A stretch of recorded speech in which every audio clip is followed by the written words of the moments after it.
Hello everybody, I hope you're having a wonderful day, and today I would like to share with you guys a unboxing. This is coming from Blade HQ, my #1 and favorite online retailer.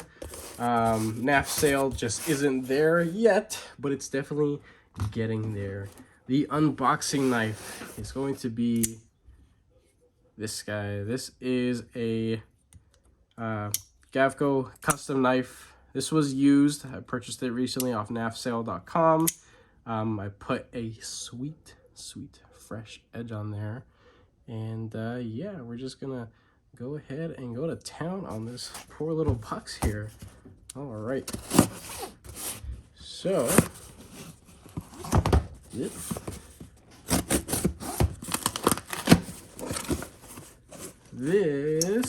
is a Spyderco knife. Wow, who would have ever guessed? Oh, nice. Here's the box. And peanuts. Cool, I got peanuts to use for when I ship out my stuff on NAF sale. So, this little sticker, leave that up there. And this is the recent sprint run of the Manix lightweight.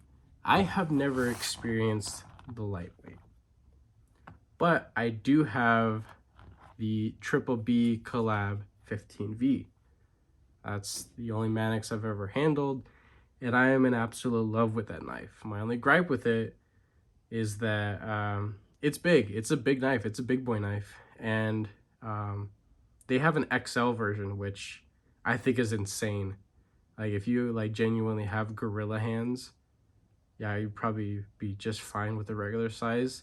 And if you really want to feel like you're compensating for something, get the XL. But this is the lightweight.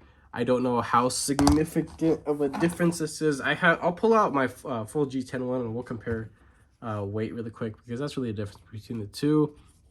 So a little bit off center, a little bit to the show side, but in a typical Spyderco fashion, that's quite normal. Everybody's kind of come to accept that at this point. This is mint, and thank God my lighting actually shows off this color rather well, because the lighting and the setup that I had in previous videos really didn't do some of the colors justice. This is genuinely mint green. Some of the pictures on Instagram, whether it may be through your phone, computer, TV, for all I know, they may come up as something that's a little bit more reminiscent of teal, but this is not. Neither is this.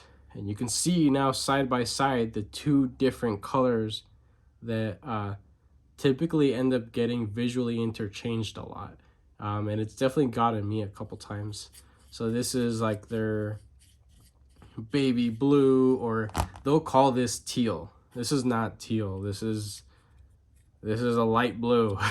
I'm sure there's a specific color for this, but this is definitely quite minty green, and this is more my speed. But I would definitely have loved to have something a little bit in between to get a real teal, which is something that I myself am working on with RIT synthetic dyes and stuff like that, mixing different ratios, because I'm still in the search of finding the perfect teal.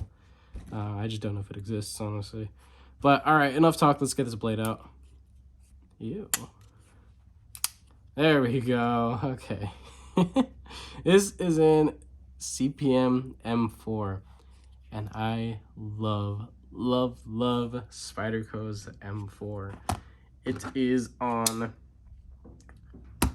my ultra lightweight, and it is on the King also. So these are the exact same freaking blades. It is that good. But as you noticed, these are DLC coated. This is raw. This also has a satin finish. Satin is trash. Satin is gross. It's a visual thing, to each their own, but I like my knives looking good. I like them looking sharp and clean. I don't beat my knives into the ground. In most cases, a lot of people would not consider me a real user, but I am definitely an enthusiast regardless. But I will say that besides, you know, the visuals and my gripes about satin, I'm sure you guys are annoyed of me saying that now at this point, but the uncoated M4 is the only blade material that has ever actually rusted on me. Very light surface rust. I used to own, and I miss it to this day, I had the Blade HQ exclusive Smock in JG10 and uncoated M4. That thing was an absolute freaking beast. I loved using it. I loved fidgeting with it. It was an insane knife. But every time I carry that knife, because when I work, I actually sweat.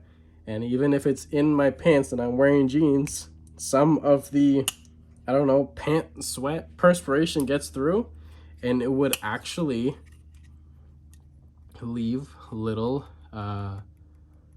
spots. There would be speckling all along the side of the knife that was closest to you know, the inner, like my leg, right, when it's in my pocket.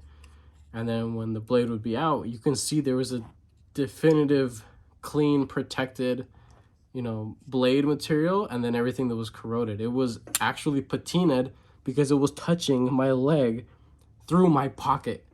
Like, that is insane. Like, M4 is genuinely a just a little freaking wuss when it comes to corrosion. It just, you look at it and it corrodes.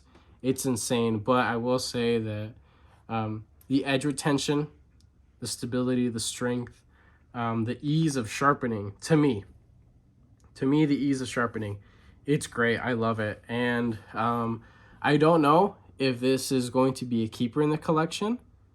I hope that it is. I don't really know why I purchased this. I purchased it mainly just to check it out. It might be something that I just buy and then not really use and then pass on and put it on NAF sale for like you know, a good chunk less than what I got it for. So, you know, somebody else could benefit from it, right? Everybody else wins at my expense. No big deal. I have fun all throughout.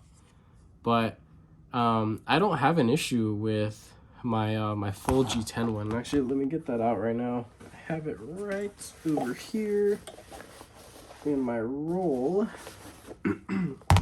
There it is.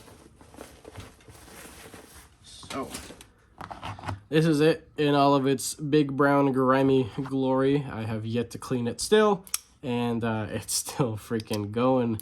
This thing is sweet. As you guys know, the only modification I've done to this so far is removed 2 coils worth of the actual spring, and now the tension is perfect. I can manipulate this and flick it all day long, and it is just super comfortable. I have zero doubt in my mind that that lock would ever fail on me. And it's just, this is a wonderful knife. But I just want to see really quick, what is genuinely the weight difference between the two? So again, stock, if anything, there's a tiny little bit of material removed. This wouldn't actually pick that up. So 4.2, right? Nothing crazy. For that much knife, 4.2, not bad at all. 2.9, all right.